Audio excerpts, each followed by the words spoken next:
melihat memang, rupiah itu kan memang, sebagai hard currency memang sangat rentan terhadap, flow yang, akan masuk maupun keluar dari Indonesia ya. Jadi kalau kita amati sejak tahun, 2000-an rupiah memiliki sensitivitas yang sangat tinggi terhadap flow untuk, ya foreign investor di bond maupun di saham.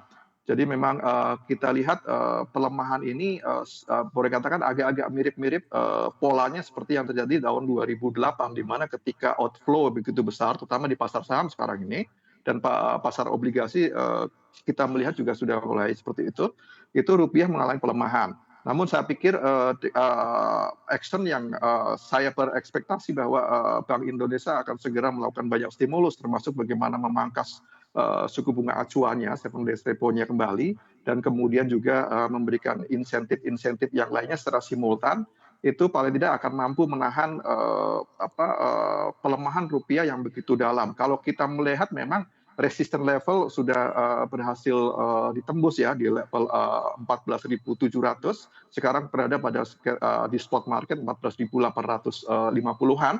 Nah ini juga, saya yakin ini akan, membuat, central bank akan segera melakukan banyak, intervensi ataupun melakukan kebijakan yang lebih, favorable untuk menahan pelemahan lebih lanjut. Mhm. Lalu dengan adanya pemangkasan suku bunga acuan The Fed ini artinya rupiah akan kembali tertekan seperti itu? Nah, sebenarnya, rupiah itu sebenarnya diuntungkan juga dengan melakukan, penekanan suku bunga The Fed karena apa? Karena memang inflow harusnya ke negara berkembang. Hanya saja memang kepanikan begitu sangat luar biasa. Jadi artinya dalam konteks ini adalah rupiah justru sebenarnya dengan pemangkasan The Fed itu cukup diuntungkan.